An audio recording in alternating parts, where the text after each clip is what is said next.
क्या आप भी एक सैलरीड पर्सन है जो सैलरी बेसिस पे काम करते हैं, तो 1 अप्रैल 2026 से आपकी मैक्सिमम सैलरी टैक्स फ्री हो सकती है। जैसा कि आपको पता है 1 अप्रैल 2026 से इनकम टैक्स एक्ट को रिप्लेस किया जा रहा है और income tax rules 2026 already notify हो गए हैं, जो 1 अप्रैल 2026 से एप्लीकेबल भी होने वाले हैं। तो इन्हीं रूल्स में सैलरी के अलाउंसेस को और डिडक्शंस की लिमिट्स को बढ़ा दिया गया है, जिससे आपकी मैक्सिमम जो सैलरी है वो टैक्स फ्री हो सकती है।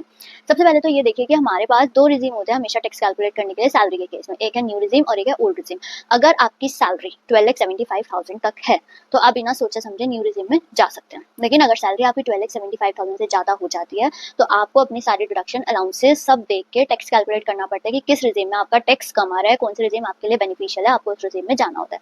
तो ऐसे ही नए रूल्स जो आए हैं उसमें न्यू रूल्स कुछ अलाउंसेस की लिमिट बढ़ा दी गई है। तो आइए देखते हैं क्या है वो अलाउंसेस। सबसे पहले हमारा चिल्ड्रन एजुकेशन अलाउंस। पहले पुराने एक्ट में चिल्ड्रन एजुकेशन अलाउंस की लिमिट है हमारी ₹100 पर मंथ पर चाइल्ड, मैक्सिमम फॉर 2 चिल्ड्रन। लेकिन अब ये बढ़ाकर की गई है 3,000 पर मंथ पर चाइल्ड, मैक्सिमम फॉर 2 चिल्ड्रन। अगर हम टोटल देखेंगे पूरे साल का तो ये हो जाएगा आपका 72,000। सिमिलरली हॉस्टल एजुकेशन अलाउंस की भी लिमिट बढ़ा दी गई है। पहले ये लिमिट है हमारी 300 पर मंथ पर चाइल्ड फॉर 2 चिल्ड्रन, लेकिन अब इसे बढ़ा के किया गया है 9,000 पर मंथ पर चाइल्ड, मैक्सिमम फॉर 2 चिल्ड्रन। अगर हम पूरे साल का कैलकुलेट करते हैं 2 किड्स के लिए, 2 बच्चों के लिए, तो ये हो जाएगा हमारा 2,16,000 फॉर अ ईयर।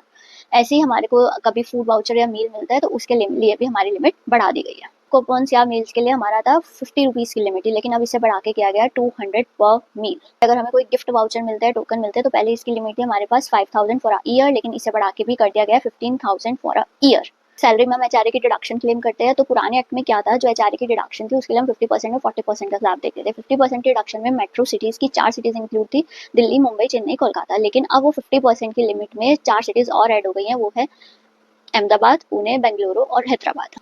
अगर आपको कंसेशनल इंटरेस्ट फ्री लोन मिलता है तो पहले वो लिमिट थी 20,000, लेकिन अब उस लिमिट को बढ़ा के कर दिया गया है 2 लाख। 20,000 तक टैक्स फ्री था, अब 2 लाख तक टैक्स फ्री हो जाएगा। अगर ऐसे ही मेडिकल इमरजेंसी के लिए आप कोई लोन लेते हैं वो भी फुली टैक्स फ्री होगा। तो ऐसे ही जब आप अपनी रिटर्न फाइल करेंगे तो आप अपना रिजीम देखेंगे, ओल्ड रिजीम या न्यू रिजीम, और अगर आप कोई और भी डिडक्शंस करते हैं, कोई और सेविंग करते हैं, जैसे एटीसी का बेनिफिट लेना चाहते हैं, एटीडी का मेडिकल बेनिफिट लेना चाहते हैं, या और भी आपकी कोई डिडक्शंस हैं जहाँ पे आप सेविंग करते हैं, तो आपको क्या करना है, अपनी सैलरी में से ये अलाउंसेस, डिडक्शन, सेविंग जो भी है उसके बाद अपना टैक्स कैलकुलेट करना है दोनों रिजीम के अंडर।